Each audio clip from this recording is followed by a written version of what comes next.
Buenos días a todos, ¿cómo están? Buenos días, doctora. Buenos días. Buenos días, doctora. Buen día, buen día. No me están habilitando grabar Buenos días, doctora. las clases. Buenos días a Jeu, Ricardo, Matías. A ver, prendan sus cámaras. Vamos a empezar la clase, pero ya les adelanto que no me están dejando grabar. Mis anteriores clases desde las 7 no pude grabar, así que ni modo, atender o si alguno puede, grabe la clase y luego le pasa a su compañero. ¿Hay alguien que pueda grabar la clase? Ese tema es fácil. No creo que tengan problema. Tejido. Estoy grabando acá, doctora. ¿Está grabando? Bueno. Entonces, ¿se ve la pantalla completa? Completa no, solamente. Que no sé usar bien el Meet. A ver. Ahí.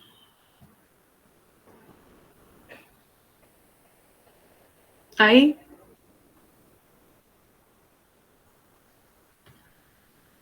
Ahí se ve completa. No, solamente así. Se nota las diapositivas, todo eso. Bueno. Supone que así va a dar. Bueno, vamos a ver hoy lo que es tejido adiposo. Tejido adiposo es un tema, es uno de los temas más fáciles.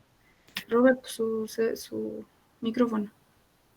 Es un tema muy fácil que tienen que aprovechar para la práctica. Hoy vamos a ver la parte teórica y como ustedes tenemos lunes, ¿no? ¿O martes? Martes. Lunes. Lunes, ahí. Entonces, el lunes vamos a ver la parte práctica de tejido adiposo, sus tinciones y demás. Hoy vamos a ver lo que implica la parte teórica. Tejido adiposo ya entra dentro de lo que es segundo parcial, así que de acá seguro que salen preguntas.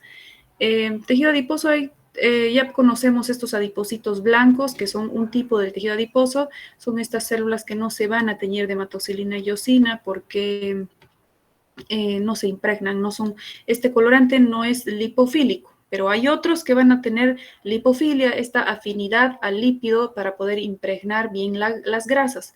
En este caso, no, el hematoxilina, las tinciones que vimos del tejido conectivo, no van a teñir los adipocitos porque tienen grasa en su interior y la grasa difícilmente se tiñe de cualquier colorante. Acá estamos viendo el tejido adiposo blanco, que es uno de estos tipos, el otro es el pardo. El blanco tiene esta forma de anillo, esta forma circular con su núcleo periférico, y en su conjunto los adipocitos van a estar como sostenidos, no tienen proteínas de unión como el tejido epitelial. Estos van a permanecer unidos gracias a su tejido conectivo. ¿Qué tipo de tejido conectivo? ¿Qué tipo de tejido conectivo sería este que tiene abundante cantidad de fibras colágenas? O laxo.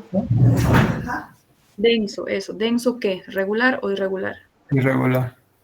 Irregular por la disposición desordenada de sus fibras. Sí. Así que este es el tejido que va a organizar el tejido adiposo. Así que dentro de este tejido adiposo, que es un tipo de tejido conectivo especializado, va a haber otro no especializado, que es el que ya conocemos, el denso irregular. Así, todo esto que está en color rosa son las fibras colágenas que se tiñen bien de hematoxilina y de eosina, dándole esta coloración rosa. El resto de acá, de los núcleos que vemos por acá, son núcleos de fibroblastos, sobre todo acá, todo esto es un cúmulo de fibroblastos. Va a ser vascularizado. Aparte de fibras colágenas, este tejido va a tener fibras reticulares, que no se ven con esta tinción, se verían solamente con tinción de... ¿Qué tinción es para fibras reticulares? ¿Quién se acuerda? Por un punto. Ayeu. Argéntica. Ayeu, su voz cambió. ¿Quién era? Argéntica. Eso. ¿Quién era? Tienen que levantar la mano para que les dé. Creo que era Tracy, ¿no? Bien, es la argéntica. Pero también se ve, les comento, en microscopía electrónica. Más abajo les puse una imagen, o creo que están en las diapositivas prácticas. No, acá se las voy a traer. Una imagen de microscopía electrónica donde nos van a mostrar donde se van a poder ver bien las fibras reticulares. Tejido adiposo. Así que ese es el sostén. Entre cada adiposito van a ver fibras reticulares. Les voy a mostrar enseguida.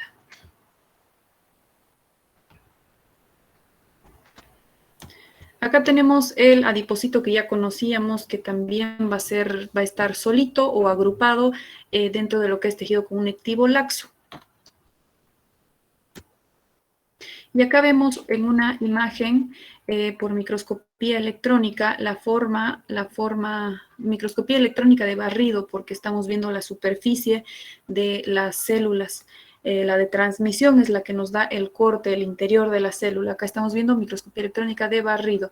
Cada una de las celulitas de los adipocitos, así se denominan adipocitos, la célula protagonista de este tejido, son bien gorditos, esféricos y van a estar conectados gracias a estas fibras reticulares. Fíjense que parecen como telarañas. Son delgadas, no tienen mucha resistencia, pero lo que hacen es ser la conexión, en este caso el tejido conectivo que va a mantener unido a cada adipocito y formar en sí el tejido adiposo. Aparte de estas fibras reticulares, tienen su tejido de sostén, que es el tejido conectivo denso irregular. Ese es el que le va a dar la firmeza, que les voy a explicar más adelante con qué patología está relacionado, pero las fibras reticulares son las que le van a dar el sostén entre células, intercelular. Estas son, entonces se ve, ¿no? Como telarañas, estas son las fibras reticulares. Bueno, el tejido adiposo entonces es un tipo de tejido conectivo especializado que no solamente va a almacenar grasa en su interior, estos son nuestros almacenes energéticos, así que participa en la homeostasis energética. También se consideran órgano endocrino porque sintetizan hormonas, así que no solamente nos sirven para darnos los rollitos, también son considerados órganos endocrinos porque van a sintetizar varias hormonas que regulan el apetito, que regulan la saciedad. Así que es un tema interesante. Vamos a hablar entonces de sus dos extremos. En el extremo de aumento de tejido adiposo se va a dar el sobrepeso, la obesidad. Y en lo que es el otro extremo de falta de tejido adiposo, pues se va a dar la desnutrición.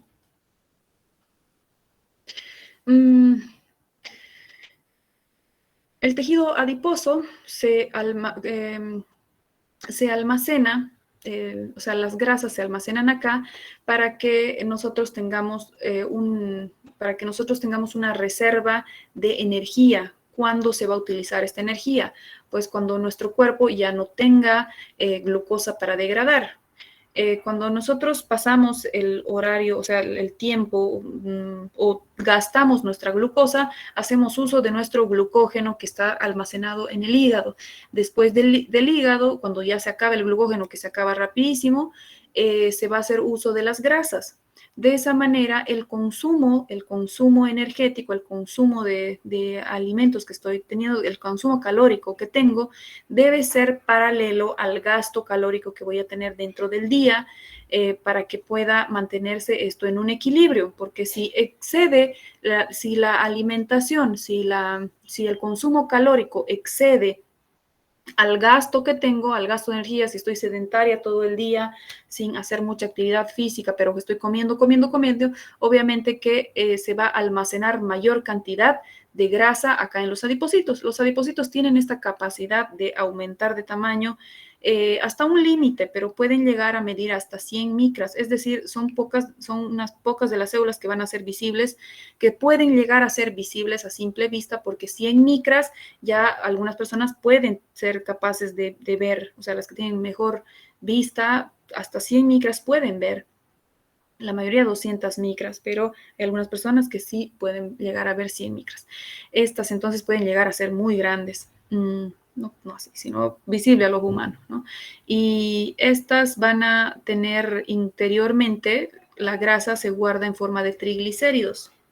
Debieron escuchar hablar de los triglicéridos, así que tenemos que hablar también de los triglicéridos en sangre y el aumento de estos en la sangre se llama dislipidemia, así que vamos a hablar de esa patología también más adelante.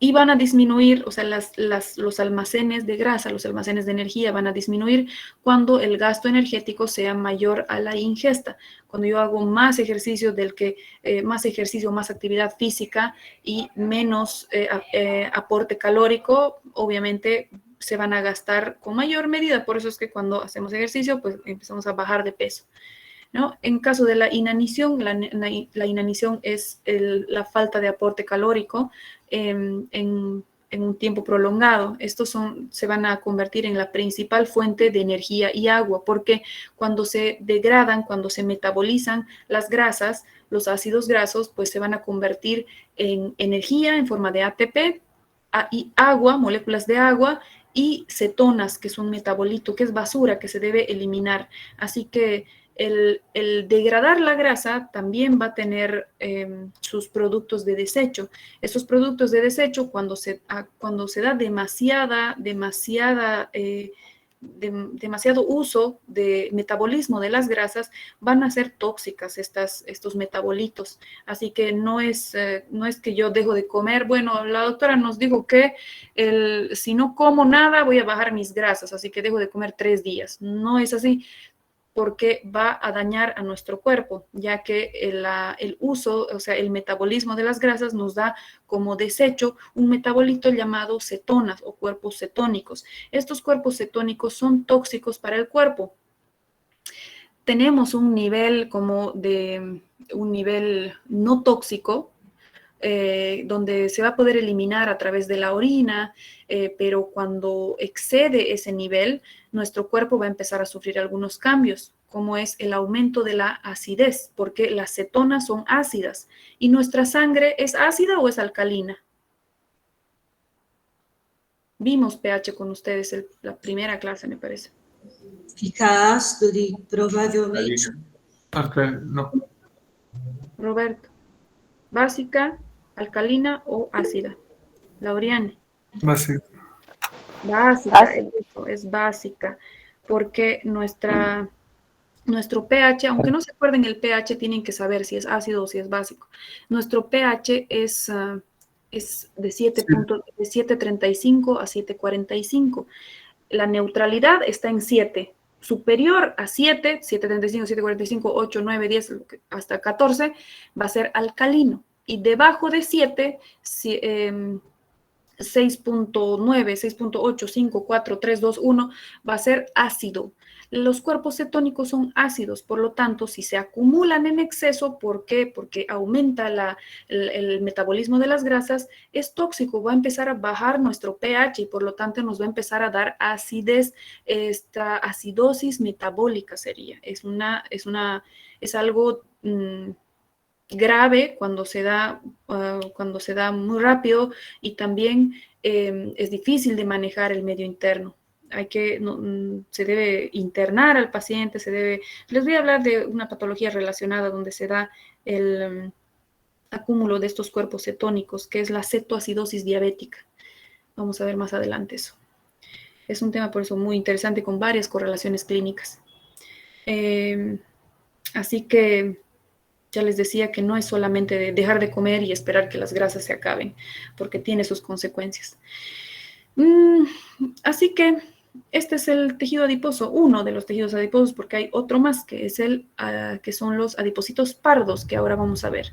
El tejido adiposo se divide en dos, blanco y pardo, blanco y pardo. Blanco porque en vez de blanco en realidad se ve amarillo, cuando así macroscópicamente, si nosotros cortamos la epidermis, dermis, y nos vamos a la hipodermis, nos encontramos con un tejido que es amarillo. Esa es la grasa, el tejido adiposo blanco. Así que en la ubicación va a estar ahí, en el panículo adiposo o grasa subcutánea. Pero no es el único. Vamos a encontrar también a nivel de nuestras cavidades, tórax y abdomen, revistiendo a nuestros órganos protegiendo a nuestros órganos, por eso también tienen una función amortiguadora. Son como almohaditas, la grasa es suavita. Así que ya vamos a ver enseguida sus ubicaciones. El tejido adiposo blanco va a estar más presente en el adulto. Y es también llamado unilocular por la presencia de una única inclusión de grasa, como vimos acá adelante, solo una inclusión de grasa va a estar acá dentro en la célula. Por eso se llama también unilocular.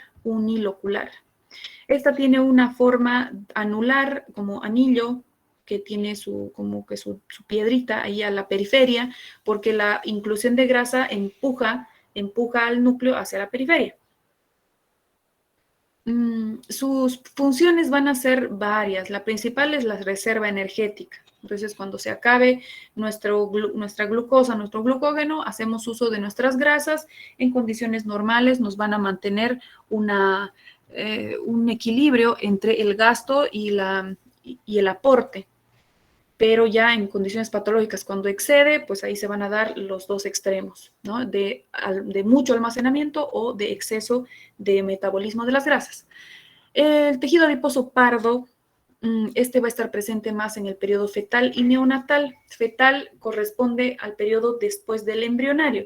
El embrionario dura hasta el último día de la 8ª semana. A partir de la 9ª semana de desarrollo embrionario hasta la semana 40 se llama periodo fetal. El periodo fetal se encarga de desarrollar la función de cada órgano, es decir, se hornea, se queda madurando el embrión, porque en el periodo embrionario se forma todo el cuerpo y todos los órganos, solo que es de este tamaño pequeñito, pero aún así ya tiene todo formadito, tiene ojos, nariz, boca, riñones, hígado, todo, pero muchos órganos no están funcionando todavía. Les digo muchos, pero no son todos. Van a ver algunos que ya estén funcionando, como el corazón. El corazón funciona tempranamente. A los 21 días ya empieza a latir. O sea que empieza muy temprano. El resto, nuestros órganos tienen que esperar su maduración para que puedan funcionar. Incluso hay uno que se va a quedar todavía para que empiece a funcionar al momento del nacimiento. Son los pulmones. Solamente van a funcionar ya a partir del primer llanto, porque en el periodo, en la gestación, nada, ¿no? No van a respirar, no van a funcionar. Así que nosotros vemos que la grasa parda va a estar presente en el periodo fetal y neonatal. ¿Por qué está presente en este periodo? Por su función. La función va a ser termogénesis. Génesis significa origen, termo, calor. Así que este tejido es capaz de generar calor, de darnos calor. Así que este mecanismo es como un mecanismo de adaptación que va tomando el feto. A partir del 6º mes, del 6º al 7º mes, se va formando esta capa de tejido adiposo pardo para que ya al momento del nacimiento, el bebé tenga esta capacidad de resistencia al medio al que no está acostumbrado. Realmente, cuando nace el bebé, tiene un cambio muy grande, un cambio muy brusco, de las playas del útero al exterior. En el útero estaba todo perfecto, con la temperatura perfecta todo el tiempo, estaba con 36.5 grados, 0.6, 0.7 máximo, ahí, pero no bajaba. Tenía el cordón umbilical que funcionaba por él, que trabajaba por él. El cordón umbilical le proveía de oxígeno, de nutrientes y también desechaba pues sus metabolitos, su basura. Así que estaba por eso en las playas del útero, así que no hacía nada. Y además lo mantenía caliente. Cuando nace, se le corta el cordón y él tiene que vivir solito, ¿no? Obviamente va a ser totalmente dependiente de la madre, pero tiene que respirar por sí solo, tiene que hacer funcionar sus intestinos, tiene que funcionar sus riñones, su hígado y tiene que mantener su calor corporal, porque ya no va a estar a 36.5, que era donde estaba en el útero. Así que necesita esta capacidad de termogénesis. En los lugares, sobre todo en los lugares fríos, ¿no? Donde el bebé va a nacer a 10 grados, que estaba acostumbrado a 36.5, su tejido adiposo pardo va a funcionar con mayor razón, en mayor medida, para darle calor. Va a quemar estas grasitas para generar energía en forma de calor. Eso es lo que hace el tejido adiposo pardo. Va disminuyendo a lo largo de la primera década de la vida. En los 10 primeros años de vida, pues va en descenso. ¿Dónde va a estar ubicado? En el neonato va a estar ubicado en todo el tórax y abdomen, dorso, todo, que lo protege como un cilindro y dándole calor. Los prematuros no van a tener mucho tejido adiposo pardo o no van a tener desarrollado. Por eso es que al prematuro, ¿dónde se lo mete? ¿En qué cajita se lo mete al prematuro? A la incubadora. A la incubadora. ¿Para qué? Para mantener su calor, porque la hipotermia es una causa de muerte importante del periodo neonatal. El periodo neonatal comprende desde el primer día de nacimiento hasta el día 28. Nunca se olviden, hasta el día 28 comprende el periodo neonatal. Así que en este periodo todavía él tiene riesgo de hipotermia. Por eso es que se tiene mucho cuidado con los recién nacidos, ¿no? Y sobre todo con los prematuros que no tienen buena grasa parda. Así que porque se forma bien de la séptimo mes, octavo mes, ya tienen mejor. Pero si nace entre el sexto y séptimo mes, pues no tiene. Por eso los prematuros se los tiene que meter a una incubadora para para mantener su calor, porque no tienen la capacidad de termorregulación. Así que este tejido pardo va a estar más desarrollado en este periodo, pero no quiere decir que el adulto no tiene. El adulto tiene tejido adiposo pardo, solo que se van a quedar en algunas zonas nada más. Se va a quedar en lo que es la región interescapular, es decir, entre ambas escápulas a nivel del dorso, acá en la zona supraclavicular, no se ve, en la zona supraclavicular, suprarrenal o perirrenal y paravertebral, o sea, en toda la zona posterior. Después, pero hay algunas personas que ni siquiera van a tener buena cantidad de tejido adiposo pardo en esos lugares, porque no necesitan, porque viven en lugares cálidos, y ahí que la presencia de tejido adiposo pardo va a variar, depende a si una persona vive en un lugar cálido o en un lugar frío. El ser humano es adaptable, increíblemente nos podemos adaptar hasta a climas extremos. Las personas que se adaptan a vivir en climas fríos van a tener mayor cantidad de tejido adiposo pardo.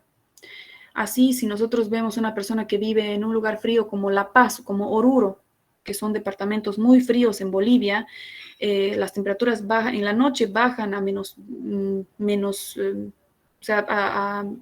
0 grados, y menos 5, menos 10 grados, tranquilamente van a bajar las temperaturas. De esa manera, estas personas se adaptan y tienen mayor cantidad de tejido adiposo pardo por adaptación. Y una persona que vive acá en Santa Cruz, que está en 30 grados y por ahí, entonces no tiene necesidad de tener mucho tejido adiposo pardo. Por eso es que va a tener mayor cantidad de blanco y el pardo va a ser mínimo, reducido, porque no tiene necesidad de generar calor. Esto es algo adaptativo. ¿Puede cambiar? Sí, puede cambiar. Si una persona acá de Santa Cruz, cruceña, que vivió toda su vida acá, lo mandamos a La Paz a vivir, lo mandamos a La Paz, ¿qué va a pasar? Al principio va a tener mucho frío, va a estar andando con 3 capas de ropa que mantengan su calor, pero a la larga, en 1 o 2 meses, ya va a estar adaptado. Va a estar andando como un paseño. El paseño anda con una camperita y listo, ¿no? Con una chompita y ya. Porque está adaptado. Así que esto se puede convertir. Así el tejido adiposo blanco se puede convertir en pardo y el pardo se puede convertir en blanco. Eso se llama transdiferenciación, pregunta de examen. Les voy a explicar más abajo, les tengo una diapositiva por ahí, pero ya les adelanto, ese proceso de cambio se llama transdiferenciación. ¿Por qué se da la transdiferenciación? Por estímulo de calor o frío, estímulo térmico. Empezamos con el blanco. El blanco es también llamado unilocular y representa más o menos el 10% del peso corporal total en una persona de un normotipo, una persona de más o menos 60, 70 kilos, una estatura promedio. Va a aumentar este porcentaje obviamente en sobrepeso, obesidad, y va a disminuir en desnutrición o caquexia, peor todavía. Las funciones son almacenamiento de energía, porque guardan la grasa ahí adentro, dentro de su célula, en su citoplasma. 2, aislante térmico. Este no es lo mismo que termogénesis. Termogénesis es crear calor, generar calor, pero aislamiento térmico es como tener una chompita puesta encima. Las personas que tienen, es más, las personas que tienen sobrepeso, que tienen obesidad, siempre sienten calor, porque tienen esta propiedad de aislante térmico, de tener un aislante térmico más desarrollado. Y las personas que son delgadas, que no tienen mucho tejido adiposo, siempre sienten frío. A mí siempre me hace frío. Yo nunca pude engordar mucho. Así es mi constitución, porque mi padre es así. Así que siempre me hace frío. Así que yo siempre busco lugares calientes para ir a vivir. Pues me vine acá. Porque realmente me hace mucho frío. Soy intolerante. Por esto, porque el tejido adiposo blanco, tal vez si engordo, ¿no? Me puede ir bien, pero no quiero. Así que es un aislante térmico, el tejido adiposo blanco. También una función importantísima de este es ser amortiguador de los órganos vitales, así que vamos a encontrarlo alrededor de nuestros órganos vitales. Como forman una especie de almohadillas de grasa que van a amortiguar cualquier trauma, cualquier golpe que puedan sufrir nuestros órganos. Van a tener, en el corazón, por ejemplo, va a tener almohadillas pericárdicas que van a estar alrededor del corazón, y en caso de que yo tenga algún trauma, accidente, si estoy manejando, por decir, me doy con el volante, algo va a proteger mis almohadillas pericárdicas, haciendo que no tenga, como absorbiendo la presión mecánica a la que está sometiéndose mi cuerpo por el trauma. Así también otros órganos, sobre todo los órganos a nivel del abdomen, porque el tórax finalmente tiene esta caja torácica, esta coraza de huesos, ¿no? que nos dan las costillas. Pero el abdomen, nada, solamente tiene la columna por detrás y el resto es tejido blando. Así que en abdomen sí tenemos un montón de almohadillas. Así que esa es la ubicación donde vamos a encontrar mayor cantidad de tejido adiposo blanco. ¿Dónde? Para empezar, hay una capa que se llama epiplón, o también se llama omento. Este omento es una como alfombra que reviste, es como una lengüeta que reviste todo nuestro abdomen. Ya cuando a ustedes en Anato 2 les toque ver abdomen, para diseccionar en el anfiteatro, van a ver que se tiene que abrir, primero tenemos que abrir, ¿no? Piel, tejido celular subcutáneo, aponeurosis, músculo recto anterior, oblicuos y qué sé yo, transverso también. Abrimos todo lo que es pared abdominal y ahí nos vamos a encontrar como una capa amarilla que es de tejido adiposo blanco. Es como una lengüeta que tenemos que levantar para que recién podamos observar los órganos. Ahí recién vamos a ver intestinos, vamos a poder ver hígado, estómago, todo. Pero primero debemos levantar esta capa de grasa. Esta es una capa amortiguadora. Me tocó ver alguna vez al recibir un paciente en emergencias, cuando trabajaba en emergencias, que fue trauma penetrante por arma punzocortante, con un cuchillo, le puñalaron. Y le dieron 2 puñaladas en la parte anterior los dos eran en mesogastrio, región periumbilical. Le dieron, y era gordito, así que la pared abdominal directamente ya tenía un grosor importante. El cuchillo era estos de sierra, ¿no? Que utilizamos para almorzar. Incluso llegó con el cuchillo en la mano, ya se lo había retirado, qué cosa que no se debería hacer. Pero llega y, bueno, como es un trauma penetrante, lo que se hace es quirófano. En quirófano vimos que abrimos, revisamos la pared, todo el espesor de la pared estaba comprometido y entró a cavidad abdominal. En cavidad abdominal punzó lo que era epiplón mayor, que es la capa más gruesa. Hay un epiplón mayor y uno menor, que es un poquito más pequeño y reviste otros órganos, pero el mayor es el que va a estar revistiendo todo nuestro abdomen. De esa manera, el epiplón protegió a las vísceras y finalmente no perforó nada, no perforó ningún órgano. Así que en esa le salvó ser gordito, porque todo el espesor del arma solamente pasó su pared y un poco de piplón. Había mucha sangre, pero porque en su paso cortó muchos vasos sanguíneos en el espesor de la piel, en el músculo, pero no era nada grave. Teníamos que ligamos todo, cerramos bien y listo, perfecto. Él tuvo suerte su capita de grasa, sus 2 capas de grasa, tanto del epiplón como de la piel, le protegieron y le salvaron la vida. Eso no quiere decir que engorden, ¿no? Solo les comentaba que en ese caso sí le salvó, pero tiene más repercusiones en la obesidad, así que vamos a ver, no es positivo, no es todo positivo, así que vamos a ver más adelante por qué les digo eso. Y ese es el epiplón, entonces ya cuando vean abdomen en anatomía, se van a fijar dónde está bien el epiplón. También se llama omento.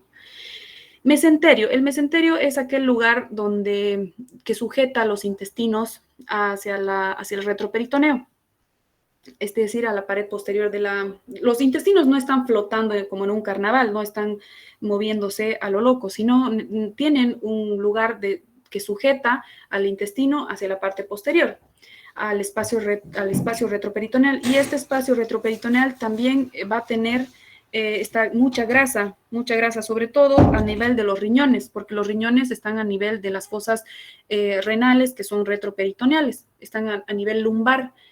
Los riñones van a estar bien protegidos por capas de grasa para evitar cualquier trauma o para poder amortiguar algún trauma que presenten a ese nivel. En el pericardio, que ya les había explicado, alrededor del corazón, y en la órbita, alrededor de los globos oculares, vamos a tener varias almohadillas de grasa. Esto nos permite mantener a nuestro globo ocular protegido. Si yo tengo un trauma a este nivel, entonces el globo ocular como que va a quedar amortiguado gracias a estas almohadillas periorbitarias. Obvio que tiene sus limitaciones en caso de que el trauma supere la capacidad de amortiguación de estas almohadillas, el globo ocular se va a ver afectado, obviamente.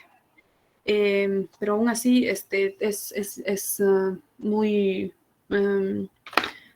muy buena la capacidad de amortiguación que presenta este tejido. Aparte, va a estar localizado en las mamas, en la región glútea, en los muslos. En las mamas tiene un aporte especial.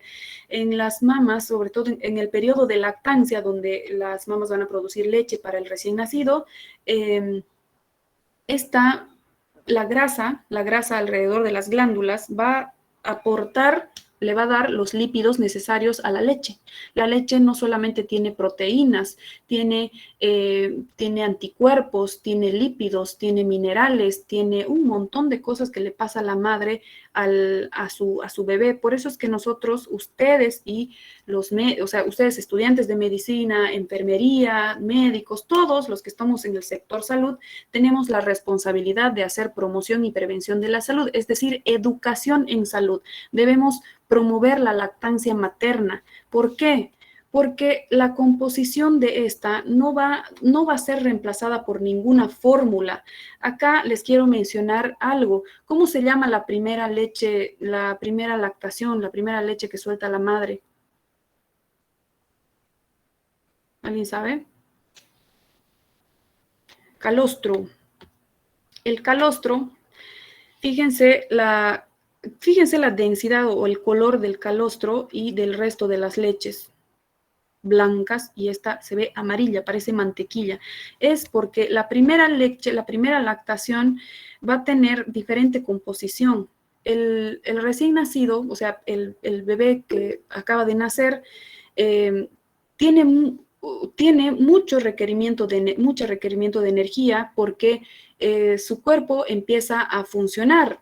O sea, sus órganos empiezan a funcionar por sí solos, los pulmones empiezan a realizar la hematosis, los intestinos empiezan a funcionar, pues los riñones también están con mayor cantidad de filtración, el hígado lo propio, todo en el cuerpo empieza a funcionar y eso genera gasto de energía, gasto y quema de energía, por lo tanto requieren mayor cantidad de reserva energética, por eso es que el calostro tiene mayor cantidad de grasa. ¿Quién le va a dar la grasa?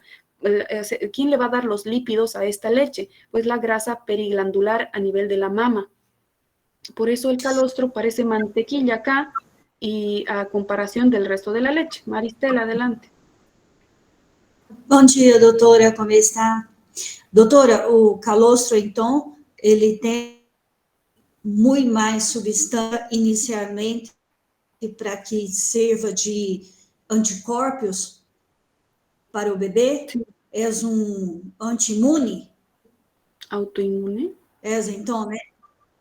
É como se fosse remédio para poder ajudar na imunidade do bebê? Claro, totalmente. La madre le pasa la inmunidad, la madre le pasa anticuerpos que forman la inmunidad humoral, porque el bebé todavía no está, no tiene el cuerpo bien desarrollado, o sea, no está todo maduro y su sistema inmunológico no está deficiente. Así que por eso es que nosotros debemos promover la lactancia materna exclusiva a los 6 primeros meses, porque en la leche le va a pasar los anticuerpos necesarios para evitar las infecciones por lo menos en las primeras semanas de vida, donde el bebé no tiene sus defensas bien desarrolladas.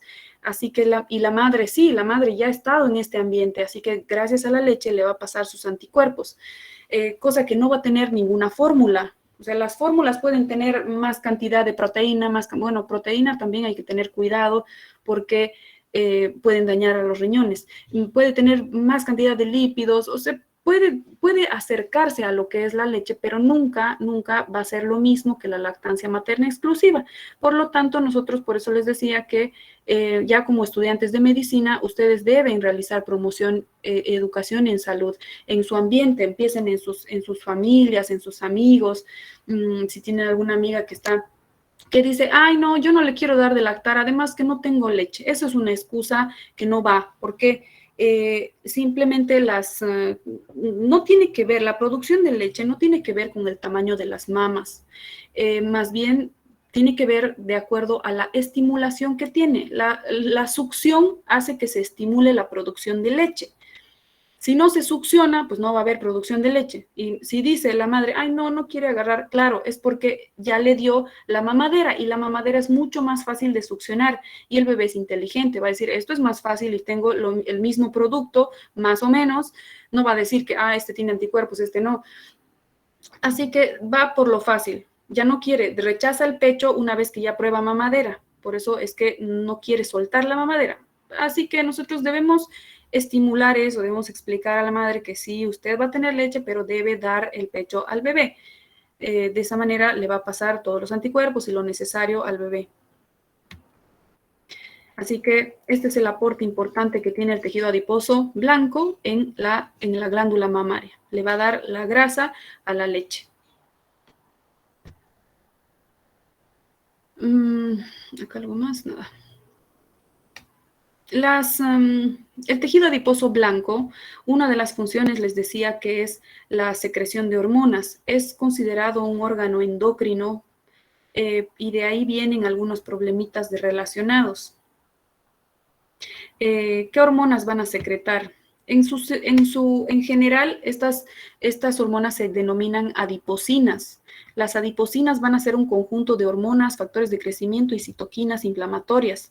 Citoquinas estas que mencionamos en el mastocito, ¿se acuerdan? El mastocito que tenía estos nombres que estaban en chino, factor de necrosis tumoral, leucotrienos y demás. En este caso tiene algunos parecidos. El factor de necrosis tumoral tiene las prostaglandinas, tiene las interleuquinas, que son mediadores de inflamación. En caso de ser necesarias, van a liberarnos los adipocitos blancos. Pero los más importantes que nosotros debemos detallar son la leptina. La leptina es una adipocina que es considerado un factor saciedad circulante, es decir, nos va a generar saciedad, ya no es un inhibidor del hambre. Por eso está relacionado con la pérdida de peso. E incluso se hizo un análogo de la leptina para coadyuvar al tratamiento de la obesidad. No tuvo muy buenos resultados porque solo no va a inhibir la ingesta, porque en la obesidad hay otros mecanismos que también están alterados y otras hormonas que también están alteradas, así que el tratamiento en la obesidad pues tiene que ser multifactorial. Actualmente es cruento el tratamiento de la obesidad, se hace una cirugía que es la cirugía bariátrica. Así que es bastante cruento el tratamiento actualmente. Se están haciendo investigaciones porque la obesidad es obviamente un problema a nivel mundial y un problema de salud pública. Es considerado una enfermedad. No debemos hacer menos esta patología. No podemos menospreciar a un paciente que diga, o tratar igual a un paciente que tenga obesidad simplemente porque va por otra causa a la consulta, ¿no? Nosotros debemos tratar de manera integral, porque este obeso seguramente que viene con algunas patologías de base que están relacionadas a las adipocinas. Una de ellas es el angiotensinógeno. El angiotensinógeno es una adipocina que va a ser sintetizada por los adipocitos blancos, liberada a la sangre. Todas estas son liberadas a la sangre y viajan por la circulación al órgano correspondiente. El angiotensinógeno va a... es complejo el mecanismo, así que les voy a explicar el resultado. Aumenta la presión arterial. El angiotensinógeno aumenta la presión arterial. En condiciones normales, en una persona con peso normal y demás, lo que va a hacer es activarse cuando tengamos bajón de la presión arterial. Si yo estoy sufriendo de deshidratación o de algo que me genere un bajón en mi presión arterial, el angiotensinógeno se activa para elevarla y para normalizar mi presión arterial. Yo suelo tener presión baja, mi presión suele estar entre los 90 la sistólica y 50 la diastólica, 55 así va, casi medio muerta, ¿no? Pero tengo, obviamente, seguramente mi tejido adiposo blanco está trabajando produciendo angiotensinógeno para nivelar estos valores de presión. En condiciones normales, entonces, nos van a normalizar la presión. Pero en condiciones patológicas, en la obesidad, cuando tenemos un aumento del tejido adiposo, vamos a tener aumento de la producción de angiotensinógeno. Esta presión tiene una presión normal, pero cuando tiene aumento de la producción de angiotensinógeno, pues se va a elevar la presión. En vez de nivelar activarse por un bajón de la presión, simplemente se va a empezar a elevar por el aumento de producción de esta adipocina.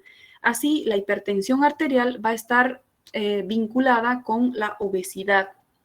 La hipertensión arterial es como, les voy a explicar con un ejemplo. Nuestros vasos sanguíneos son como tuberías, ¿no? Son como tuberías que llevan la sangre a todo el cuerpo, como una tubería de la casa que lleva el agua al baño, a la cocina, a todos los lugares que tengan agua. Cuando por algún motivo aumenta la presión del agua, o sea, el volumen del agua que está circulando por las cañerías de la casa, pues es peligroso porque en algún lugar puede ocurrir una fuga e incluso puede reventar una cañería. Nuestro cuerpo tiene capacidad de adaptación. Cuando a nivel de nuestros vasos sanguíneos aumenta el volumen vascular, el volumen de sangre, porque hay más agua, porque hay más sangre de la que usualmente había, nuestros vasos sanguíneos se van como dilatando un poquito más, dilatando, pero a la larga sufre mucho. Esa es la hipertensión arterial, el sufrimiento que tienen nuestros vasos sanguíneos por tanto volumen circulante. ¿Y por qué hay tanto volumen circulante? Porque se aumentó, en este caso específico, porque aumentó el angiotensinógeno y de esa manera aumentó la absorción de agua, aumentó la absorción aumentó la cantidad de líquido en nuestros vasos sanguíneos, ¿sí? Así que esta es la hipertensión arterial. Es una enfermedad crónica, silenciosa, pero mortal. No debemos nunca como minimizar la presión arterial porque sus síntomas son como que van muy despacito, pero al final van a darnos daño a muchos órganos.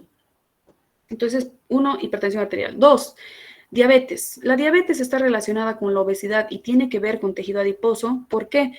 Por las adiposinas, la resistina y la adiponectina. Estas van a trabajar con la insulina, que es una hormona producida por el páncreas, que trabaja para metabolismo de los glúcidos, de la glucosa. Gracias a la insulina que es producida por el páncreas, la glucosa se puede utilizar en nuestras células para que su metabolismo nos dé ATP, energía necesaria para todas las funciones de la célula. Así que el aumento, cuando tenemos mayor cantidad de tejido adiposo, aumento de producción de esta resistina, adiponectina y el resto de las adiposinas, van a hacer que nuestro cuerpo empiece a fallar. El metabolismo de la glucosa va a empezar a fallar y de esa manera pues también se ve afectada la insulina y de esa manera se va a presentar la diabetes mellitus de tipo 2. La de tipo 1 es la congénita, la genética que va a aparecer en personas jóvenes, niños, adolescentes, en esas, pero la diabetes que está relacionada con el adulto es la de tipo 2. Y la tercera patología relacionada con la obesidad que tiene que ver con el tejido adiposo son las dislipidemias. Las dislipidemias son 2, hipercolesterolemia e hipertrigliceridemia, que son aumento de grasas en la sangre. Este aumento de grasas en la sangre se da porque hay mayor cantidad de grasa circulando, esperando para ser almacenada, pero los adipocitos están realmente muy saturados. Si ustedes ven, están tan saturados que esta camisa ya va a reventar, este botón va a llegar al ojo de alguien, porque los adipocitos ya no tienen capacidad de almacenar esta grasa, por lo tanto van a quedarse esperando, la grasa se va a quedar, los triglicéridos del colesterol se va a quedar esperando, ¿dónde? En el torrente sanguíneo. Así que empiezan a acumularse en la circulación de la sangre y de esa manera se empiezan a pegar a los vasos sanguíneos. Empiezan a charlar por ahí y se empiezan a pegar a los vasos sanguíneos, dándonos la aterosclerosis, que es otra patología relacionada con la dislipidemia. Hay muchas enfermedades relacionadas a la obesidad, así que ese mi paciente que se salvó se salvó del trauma punzocortante, pues no se va a salvar de todo esto si no cambia de estilo de vida. En su conjunto, la diabetes, hipertensión, dislipidemia asociado a la obesidad se llama síndrome metabólico. El síndrome van a encontrar cuando existan varias enfermedades o varios signos así relacionados. Eso es un síndrome, que tengan varias enfermedades con la misma causa. El síndrome metabólico incluye diabetes, hipertensión, dislipidemia en un contexto de obesidad. Y hay que tratarlo de manera multifactorial, o sea, con un equipo multidisciplinar. Actualmente para la obesidad se hace la cirugía bariátrica, ¿no? Que es, ¿alguien sabe? ¿Escuchó hablar de la cirugía bariátrica?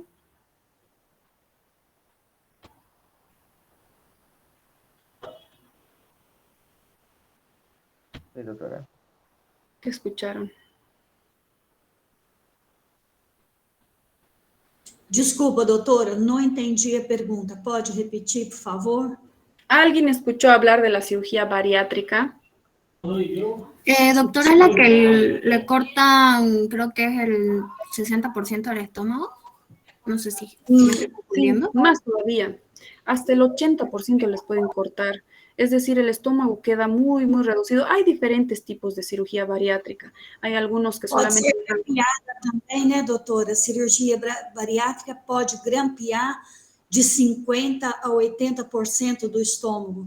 Não se retira a parte do estômago, como se fosse fazer uma dobra e se grampeia o estômago. Sí, ese es un tipo de cirugía bariátrica. Hay varios. Hay algunos que les retiran, o sea, esta que se retira hasta el 80% del estómago se llama manga gástrica. Hay otras que se llaman bypass gástrico, donde se puede simplemente doblar el estómago y suturar. Reducen la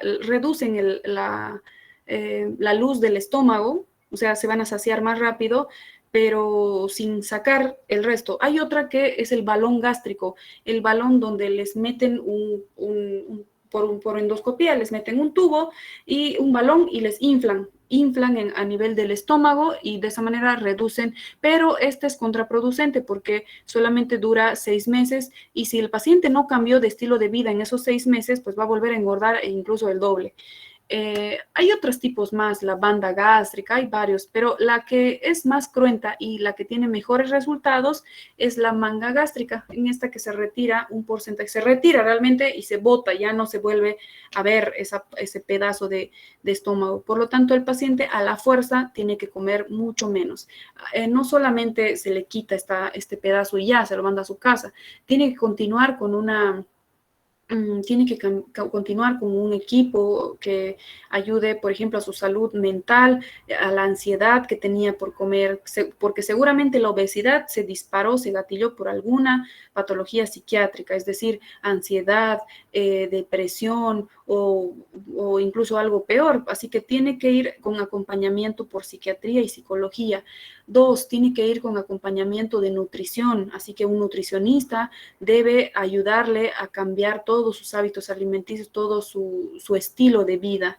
3, ejercicio, o sea, tiene que ir con muchas cosas a lo largo de un año más o menos, es que dura todo este proceso, pero luego ya tiene que quedar así por el resto de su vida. Además que quedan con suplementos, o sea, toda su vida tienen que utilizar suplementos. Pero finalmente el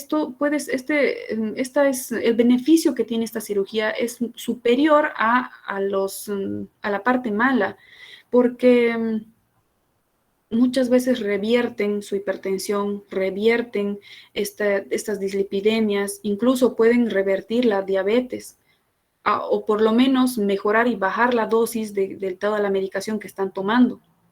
Así que, y además que aumenta el pronóstico de vida, la esperanza de vida, porque si continúa con esta vida, con esta dieta, seguramente que se va a cortar y cualquier momento le da un infarto por esa aterosclerosis, le va a dar un infarto o algo similar y reduciendo su esperanza de vida. Entonces, los tratamientos para la obesidad actualmente son bastante cruentos, por eso es que se está haciendo mucha investigación al respecto de qué más se podría hacer, qué tipo de tratamiento se podría hacer para ayudar a estos pacientes. Hay diferentes investigaciones. Vamos a hablar más adelante cuando lleguemos a pardo, a tejido adiposo pardo. Esas son las adiposinas más importantes que debemos saber. Estas otras, por acá les dejé un cuadro para que vean la función de cada una, pero las que les acabo de explicar son las más importantes, aparte de estas más que vamos a ver en la regulación del hambre y de la saciedad. Gracias a un eje endocrino que es el eje hipotálamo entérico adiposo. Este eje regula o hace que participen el hipotálamo, el intestino, o sea, los intestinos y el tejido adiposo. Van a trabajar en conjunto y van a mantenerse comunicadas por medio del envío de hormonas Acuérdense que las células se comunican en base a mensajitos, no a WhatsApp, sino a mensajes se envían proteínas que allá le va a estar esperando un receptor. En este caso, las proteínas se van a llamar hormonas que comuniquen hipotálamo, hipófisis con intestinos, entérico y con tejido adiposo, ¿sí? Y así también bidireccional, porque finalmente en el intestino es donde se va a dar la absorción de las grasas y en el tejido adiposo el acúmulo, el almacenamiento de las grasas. El tejido adiposo se comunica con el hipotálamo para generar hambre o para generar saciedad. Vamos a ver la regulación del peso en dos periodos, a corto plazo y a largo plazo. A corto plazo quiere decir diario. La regulación del peso a corto plazo va a estar relacionado con la grelina y el péptido IgE. La grelina es una hormona que va a... La grelina es una hormona que va a aumentar el apetito. ¿Cuándo va a aumentar su pico? Estos van a ir en picos porque son hormonas. ¿Cuándo va a aumentar su pico? Antes del almuerzo, antes de cada comida, donde nosotros tenemos que tener, se supone que tendríamos que tener bien estipulados nuestros horarios de alimentación. Yo suelo almorzar a las 12:30 o a la 1, más o menos, así que a las 12:15 ya tengo hambre. ¿Por qué? Por la grelina que secretan mis adipocitos. Así que esta grelina aumenta sus niveles y de esa manera yo siento hambre. No puedo pensar en otra cosa. Además me pongo malhumorada cuando tengo hambre. Así que ya saben cuando me vean en el laboratorio así. Aunque con ustedes no, porque pasamos en la mañana. Así que la grelina aumenta sus niveles antes de las comidas para darnos apetito. Y el péptido IgE es una hormona que se va a elevar después de las comidas. Cuando yo ya terminé de comer, por medio de la comunicación entre los intestinos, el tejido adiposo y el hipotálamo, van a comunicarse por el péptido IgE inhibiendo el apetito. ¿Dónde se inhibe el apetito? A nivel del hipotálamo, a nivel de los centros superiores del hipotálamo. Ahí se inhibe. Y yo ya no tengo hambre, ya no quiero pensar en comida. Ya está, estoy saciada. Se va a elevar entonces en el diariamente, después de cada comida. Hay un síndrome que se llama síndrome de Prader-Willi, que puede dar tanto a mujeres como a varones, es por una mutación en el cromosoma 15, no les puse acá el gen para no complicarles, pero en el cromosoma 15 tenemos una mutación en una parte de los genes que va a causar el aumento de la grelina, con producción constante de grelina. Por lo tanto, esta persona va a tener todo el tiempo apetito, no puede controlar su apetito porque todo el tiempo tiene hambre. No se puede, por más que haya péptido IgE, la grelina está en niveles altos todo el tiempo. Y esto inevitablemente nos conduce a la obesidad, incluso a la obesidad mórbida. Los pacientes con Prader-Willi aparte tienen retraso cognitivo, tienen algunas otras cosas neurológicas más asociadas, así que es complicado decirle a un niño peor con retraso cognitivo, no comas si tiene hambre todo el tiempo. Por eso es que tiene que ir con un acompañamiento familiar, mucho tiene que ver el círculo familiar, dejar siempre la comida o snacks saludables por ahí y no dejar una bolsa de papas, ¿no? Porque seguro que el niño con Prader-Willi se las va a comer. Y bueno, llegan a ser obesos, acortando su pronóstico de vida o su esperanza de vida. Ahora, la regulación de peso a largo plazo, en meses, en años, se asocia a la leptina, a la cantidad de leptina y a la insulina. Si nosotros tenemos horarios establecidos para comer, tenemos una dieta regular, pues la leptina y la insulina van a estar funcionando de manera constante, no elevando tanto sus picos. La insulina se va a elevar después de las comidas, después de que yo ingiero glucosa, después de que yo ingiero algo dulce que me vaya donde necesite insulina para degradar esa glucosa. Así, entonces tenemos que mantener más o menos esos valores a lo largo del tiempo para que no sufra cambios tan bruscos en mi peso. La leptina, que es otro inhibidor del apetito que vimos recientemente, es un factor de saciedad circulante, va a controlar también nuestro peso a largo plazo. Se va a mantener estable mientras yo tenga una dieta regular sin atracones. Cuando tenemos atracones es cuando se dispara la insulina, la leptina se va al piso. O sea, esos cambios drásticos nos van a cambiar este control del peso a largo plazo. Los adipocitos almacenan triglicéridos a partir de ácidos grasos en la sangre,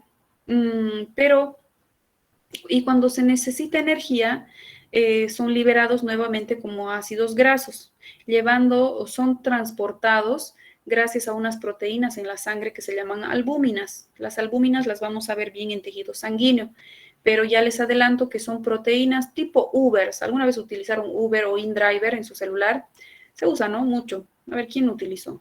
Y si no, utilizaron un taxi. Entonces, ¿qué pasa con estos Ubers? Las albúminas son proteínas que van a llevar de un punto A a un punto B una hormona o cualquier cosa que necesite ser transportada en sangre, se encargan las albúminas. Por eso les digo que son Ubers. Tienen otras funciones más, pero el transporte de cualquier cosa también, que necesite una proteína para ser transportado. Así que ese es el eje hipotálamo entérico adiposo que regula nuestro peso y regula el hambre y la saciedad. ¿Hasta acá alguna pregunta? ¿Cómo van? ¿Están entendiendo? Ya. El origen del tejido adiposo blanco se va a dar a partir de la célula madre mesenquimatosa. La célula madre mesenquimatosa se encuentra en el mesodermo de estas 3 capas germinativas. ¿Cuáles son las 3 capas germinativas de la tercera semana?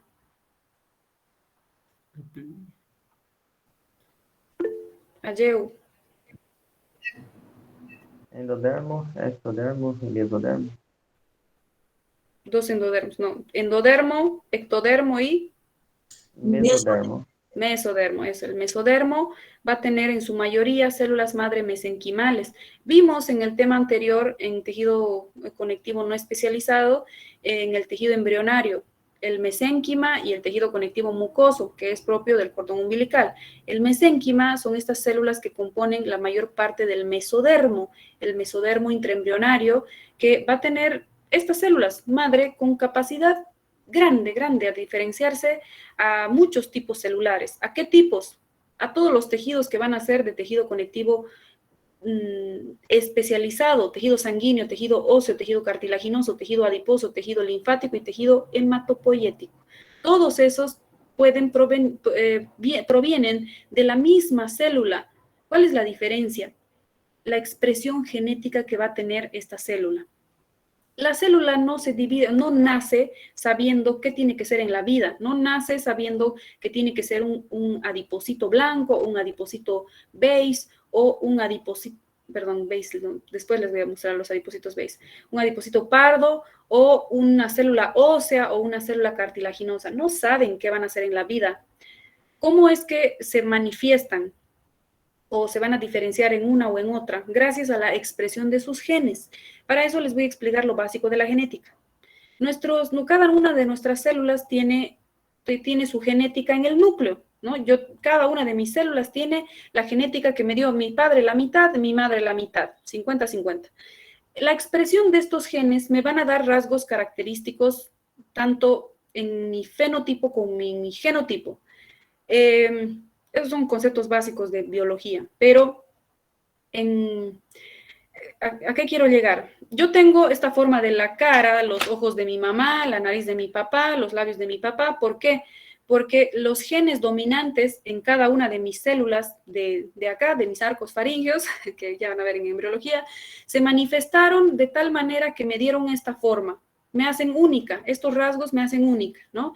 Gracias a la expresión de mis genes. Las células no sabían que tenían que convertirse en una o en otra cosa, sino ya yéndonos a la parte celular, las células no saben que tienen que tener una u otra forma, sino la expresión de estos genes van a hacer que se diferencien a célula grasa, a célula muscular, a célula cartilaginosa, a cualquier cosa. En este caso, ¿qué es lo que va a hacer que se active estos genes? El interruptor maestro. ¿Y cuál es el interruptor maestro? Una infinidad de factores de factores de transcripción, así se llaman. Los factores de transcripción no se van a asustar, tienen nombres complejos, por eso están acá con sus siglas, nada más con sus siglas, que eso es lo que tienen que aprender. Estos son los que nos van a ir a cada cromosoma donde está nuestro material genético y activan unos genes ¿para qué? Para que se expresen y puedan hacer que esta célula madre se convierta en una célula específica diferenciada. ¿Me entendieron? ¿O no? Explico otra vez, si no me entienden. Pero si No. se callan, lo explico. Ah, ya. A ver, explico otra vez.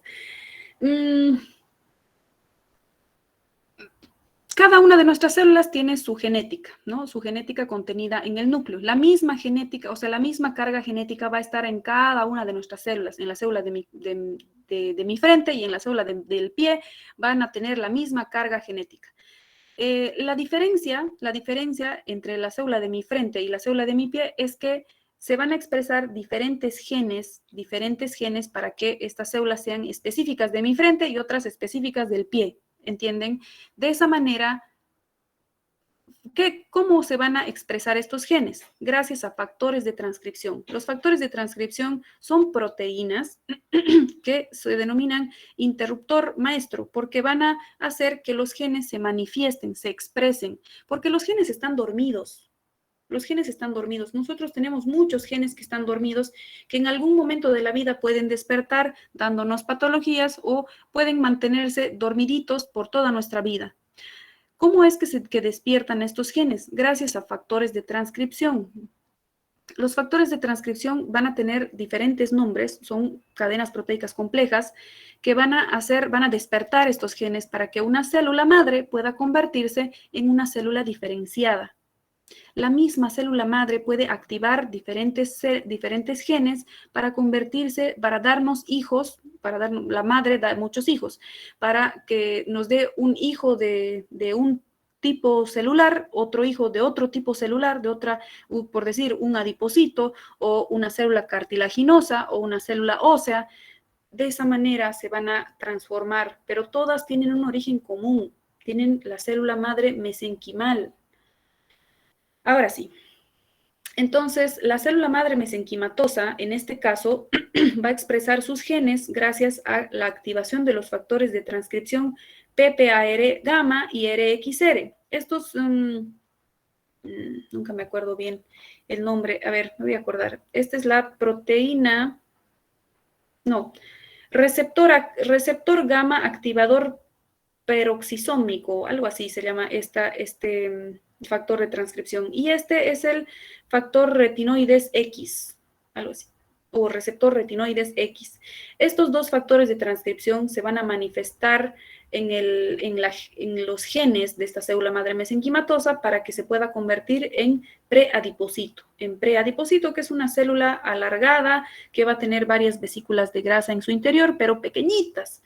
Estas vesículas van a crecer un poco más, dándonos un lipoblasto intermedio. El lipoblasto intermedio se convierte en lipoblasto tardío y este se convierte en lipocito maduro o adipocito blanco. Así es que vamos a tener nuestra célula protagonista del tejido adiposo blanco. Y acá en la placa histológica podemos ver, ya podemos ver un adipocito con una inclusión grande de grasa. Esto es un lipocito maduro, ¿no? Tenemos su núcleo periférico porque la inclusión de grasa empujó a los organelos a la periferia, dándonos el núcleo de una apariencia aplastada, aplanada.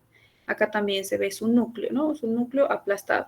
Acá tenemos un vaso sanguíneo, es un tejido que va a tener irrigación, pero no tanto como la parda. Esta tiene menor cantidad de vasos sanguíneos. Va a tener fibras, por lo tanto, van a tener fibroblastos y algunos macrófagos, incluso acá tenemos un macrófago, por acá abajo había otro macrófago, este. Y el resto fibroblastos. Acá tenemos un vaso sanguíneo con sus pericitos, así que vamos a ver varias de las células del tema pasado, porque tiene su tejido de sostén, el tejido conjuntivo denso irregular. Así que ese es el origen de nuestras células blancas, de nuestros adipocitos blancos. El adipocito pardo es más corto su diferenciación, pero los factores de transcripción que activen a la célula madre mesenquimal van a ser otros. Va a ser el PRDM16 y el PGC1. Acostúmbrense a estos porque vamos a repetir en cada tejido va a tener diferentes tipos de, diferentes factores de transcripción. Parecen complicados, pero no son. Cuando entienden lo básico de la genética que les había explicado, ya no es complicado. Además que no solamente van a ver en mi materia, van a ver en embriología, y en embriología todavía es más difícil, o sea, es más complejo y son muchos más factores de transcripción, y ahí no solamente aprenden los factores de transcripción, aprenden los genes específicos que se van a activar. Los genes también tienen nombre propio y tienen nombres de siglas también. Aparte, estos adipocitos maduros pueden llegar a medir 100 micras, lo que les decía que pueden llegar a ser visibles al ojo humano.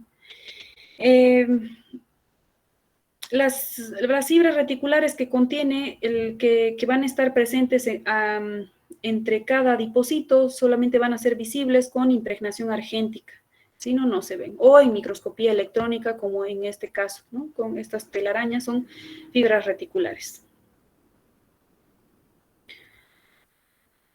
Ahora sí entendieron, espero que sí. Si no... Clarita agora. ¿Algo? Ya. Tejido adiposo pardo.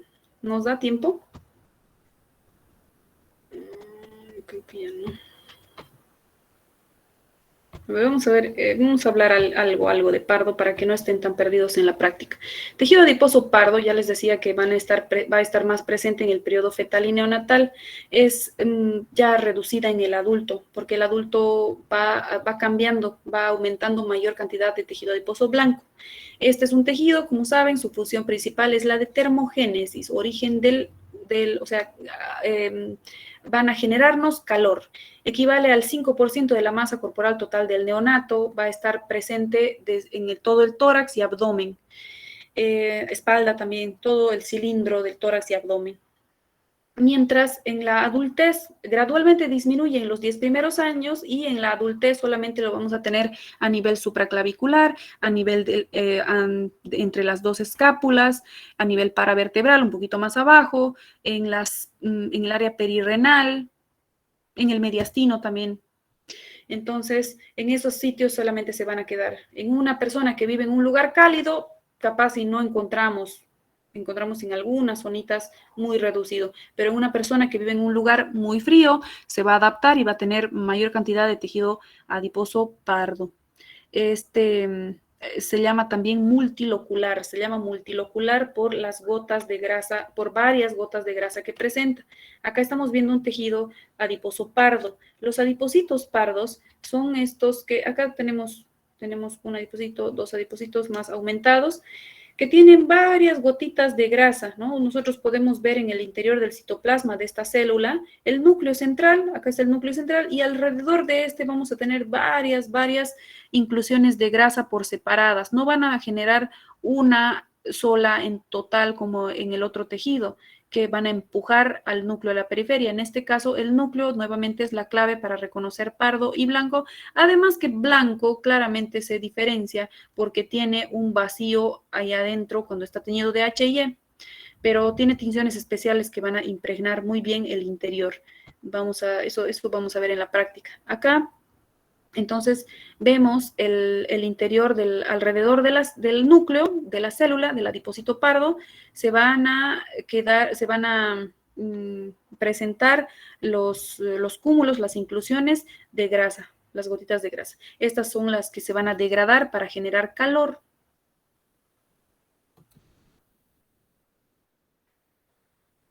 Está subdividido en lobulillos. Estos son los lobulillos.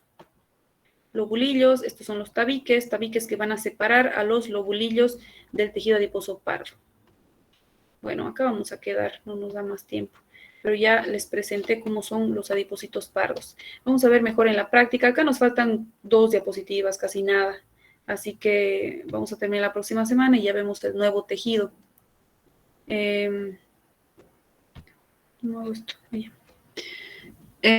¿Alguna pregunta hasta acá? Repasen entonces, estas diapositivas ya están en el Drive. Así que tanto en práctica de laboratorio, siempre fíjense esa carpeta de práctica lab, y también están estas que son las diapositivas de la parte teórica. Solamente en las prácticas, en la parte práctica está el repaso de tinciones y demás que tienen que saber para el día de la práctica. Así que lean, estudien, nos vemos la siguiente semana con este nuevo tema en práctica. Adiós, que terminen bien su día. Hasta luego, Hasta luego. doctora. Hasta luego, doctora.